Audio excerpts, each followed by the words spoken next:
आज हम English grammar में पार्ट्स ऑफ द सेंटेंस की स्टडी करेंगे।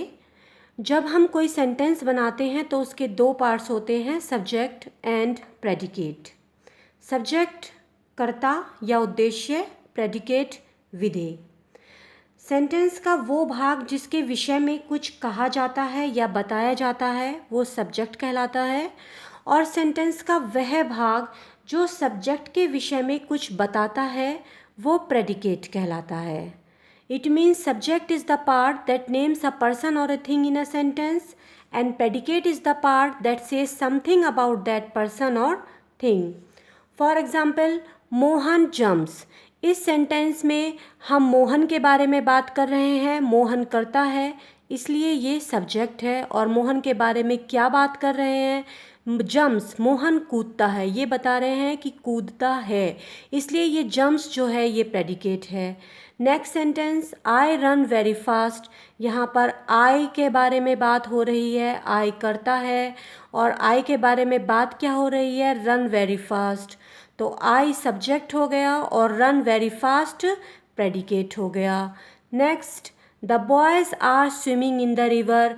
बात हो रही है बॉयज़ के विषय में, इसलिए बॉयज़ जो है ये सब्जेक्ट है, और बॉयज़ के विषय में बात हो रही है कि नदी में तैर रहे हैं। ये सारा पार्ट जो है ये प्रेडिकेट है। सेंटेंस में सब्जेक्ट के बाद जो शेष भाग होता है वो सारा प्रेडिकेट कहलाता है। अब ये ध्यान दीजिए कि सेंटेंस में सब्जेक्ट और प्रेडिकेट एक एक वर्ड भी हो सकता है और ग्रुप ऑफ वर्ड्स भी हो सकते हैं। यहाँ पर मोहन और जम्प्स, एक मोहन सब्जेक्ट है और जम्प्स प्रेडिकेट है, दोनों में एक एक वर्ड का यूज़ हुआ है। नेक्स्ट सेंटेंस में आई सब्जेक्ट में केवल एक वर्ड है, आई प्रोनाउन, और रन वेरी फास्ट प्रेडिकेट में 3 वर्ड्स आए हैं। नेक्स्ट सेंटेंस में द बॉयज़ सब्जेक्ट में 2 वर्ड्स आए हैं और बाकी सारे वर्ड्स ये प्रेडिकेट में हैं।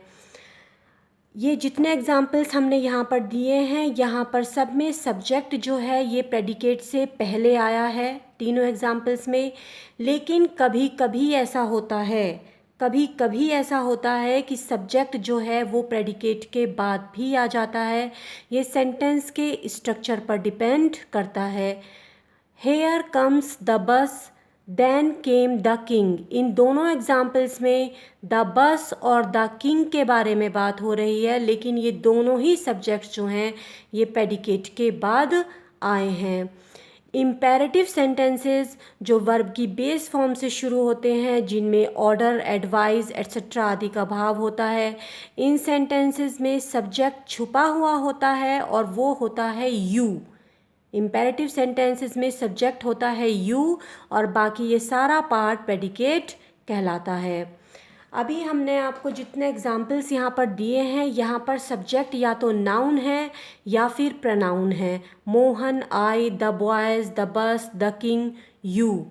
नाउन और प्रनाउन के अलावा भी सब्जेक्ट्स होते हैं जो होते हैं जैसे जेरेंड, इन्फिनिटिव, इट और एंड देयर। अब जेरेंड क्या होता है? जेरेंड होता है वर्बल नाउन, मतलब वर्ब से बना हुआ नाउन। जब हम वर्ब की फर्स्ट फॉर्म में आईएनजी लगाते हैं तो वो फर्स्ट फॉर्म में आईएनजी नाउन का कार्य करती है तो हम उसे जेरेंड कहते हैं। वॉकिंग इज़ यूज़फुल, घूमना लाभकारी है। Swimming is a good exercise, तैरना अच्छी एक्सरसाइज है।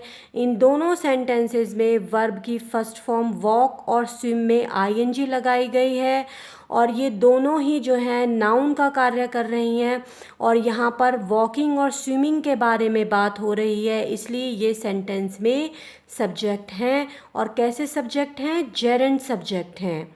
नेक्स्ट होता है इन्फिनिटिव। इन्फिनिटिव होता है टू प्लस वर्ब की फर्स्ट फॉर्म। वर्ब की फर्स्ट फॉर्म से पहले जब टू लगाया जाता है तो ये भी नाउन का ही कार्य करती है। टू स्मोक इज़ हार्मफुल, धूम्रपान करना हानिकारक है।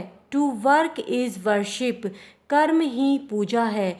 इन दोनों सेंटेंस में ये इन्फिनिटिव्स नाउन है और यहाँ पर इन दोनों के बारे में बात हो रही है, तो ये सब्जेक्ट हैं। कैसे सब्जेक्ट हैं? इन्फिनिटिव सब्जेक्ट हैं। इसके अलावा इट और देयर भी सब्जेक्ट का कार्य करते हैं। इट इज़ हॉट टुडे या it was cold today. There are 40 girls in the class.